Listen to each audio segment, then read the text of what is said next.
Bună ziua, dragilor! Astăzi tot la un Passat B5, un nou TDI de 131 de cai. Da, dacă tot a venit timpul rece, vom schimba bujiile, da, să vi le arăt, incandescente aici, da? 1, 2, 3 și 4. Aici, al 4, da? Pentru asta trebuie să desfaceți suportul acesta. Ca să puteți să înlăturați puțin conducta asta, să vă fie accesul mai ușor. Și un patent din ăsta cu cioc pentru a extrage astea, da? Eu o să pun pe pauză până desfac pe prima și revin. Da, de aici am desfăcut șurubul ăsta, da, pentru a fi accesul mai așa. Am desfăcut și firul, mufa, și acum cu o tubulară de 10, da, trebuie să pun iar pe pauză că nu pot cu o mână. Nu cred că pot cu o mână. Da, trebuie să pun pe pauză. Da, s-a slăbit. Așa. Și le vom testa. Deci, dacă nu sunt arse, le voi pune înapoi. Dacă sunt arse, le vom înlocui sau le pun pe toate 4 noi. Dar prima dată le vom testa.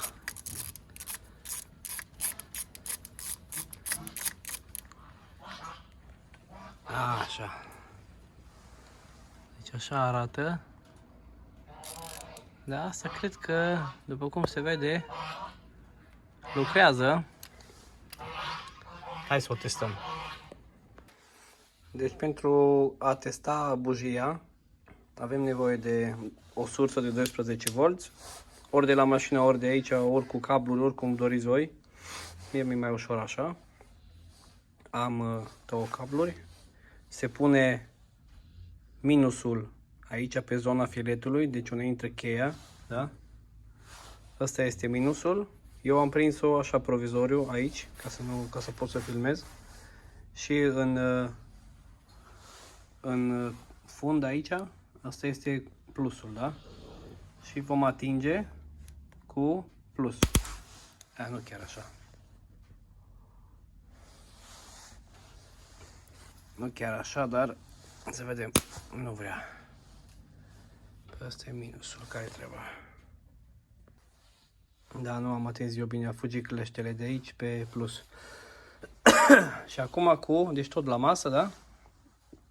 Atingem aici, vedeți că face scânteie. Din moment ce face scânteie, deja zice că e bună.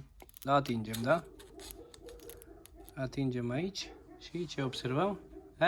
Funcționează, deci e bună. Și tot așa facem cu toate 4, da? La fel. Deci, masă plus. Da, deci numărul 2. Acolo, da? Am extras aici, da? Se vede. Am extras mufa, tubulara lungă, da? Și desfacem, că nu pot așa, cu o mână. Deci le-am extras pe toate, asta este ultima, se vede că lucrează, dar la ultima trebuie să scot filtrul de motorină din suport ca să ajung mai bine acolo la locul ei. Și acum le vom testa. Deci numărul 1 a fost testată, da? Dar vom testa din nou ca să fie mai simplu. Punem aici pe masă. Dacă am nevoie de ceva metal, nu merge tot așa aici, că nu am ajutor. Deci așa o să facem. Da. Vom atinge cu plusul. Merge. Bun. Următoarea.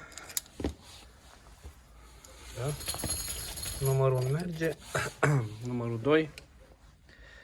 Mai puțin că trebuie să prind aici.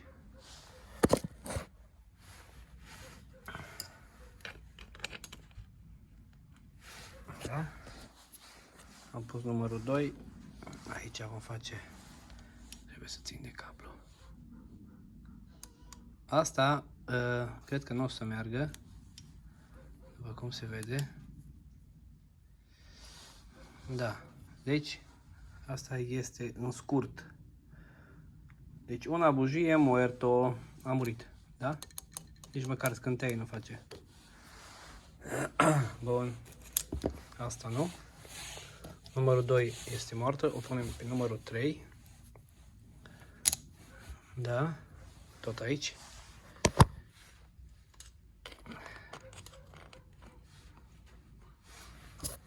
Da. Luăm plusul. Opa, asta face scânteie, deci asta trebuie să fie bună. Nu vrei? Acum. Da, asta e bună. Bun. 3 bun, 4 tot bun e, după cum zic eu, pentru că se vede. Se vede bine. Și îi dăm alimentare cu curent. Da? Face scânteie, deci e bună. Aha.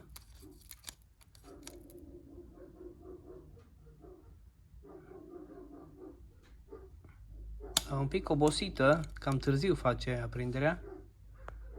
Da? Da, deci este bună. Cam atât. Acum rămâne de văzut dacă le înlocuim pe toate noi sau doar asta arsă. Nu știu, păreri. Ce ar fi mai bine, să le înlocuim pe toate sau doar pe asta? Nu știu ce o să fac. Habar n-am. Pentru 50 de lei, acum nu e o mașină scumpă, eu cred că o înlocuim doar pe asta. Cred. Și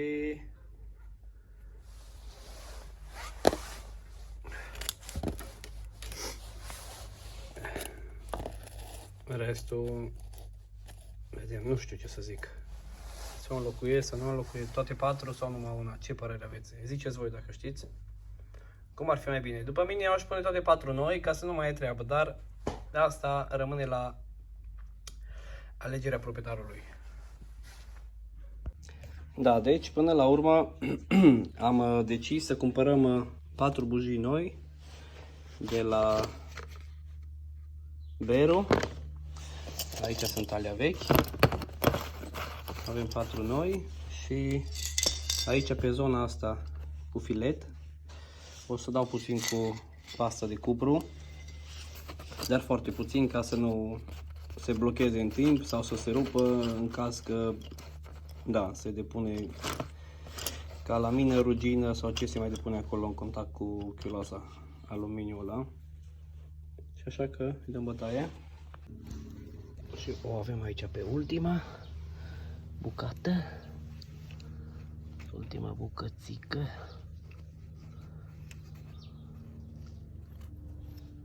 Așa, frumușel.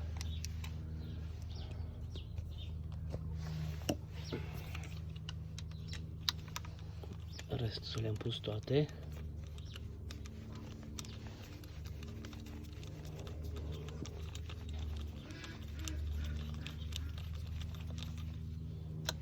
Așa. Și strângem puțin. Cam atâta. Băgăm și asta la 2 și asta la 1. Așa. Bun. Și mai avem una de băgat și misiune încheiată. Că e încheiată cu succes sau nu, asta o să vedem. Dacă motorul lucrează mai bine sau nu. Da, trebuie să lucreze mai bine. Așa. punem și suportul ăsta la loc. Are aici un ghidaj, da? Îl împingem acolo la loc, așa. Bun. Bun, și acum șurubelul și gata. Cam atât a fost misiunea.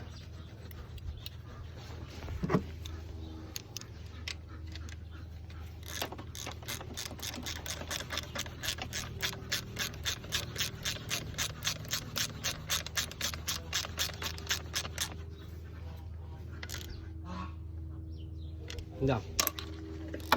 O să facem și o pornire, să vedem cum se comportă, dar cred că nu are rost, totul în regulă. Deci, nu uitați să dați un like, subscribe, abonare. Bifați pe clopoțel în caz că vreți să vedeți mai multe videoclipuri de la mine sau dacă vă ajută videoclipurile. Și cam atât. Pe data viitoare. Pa, pa!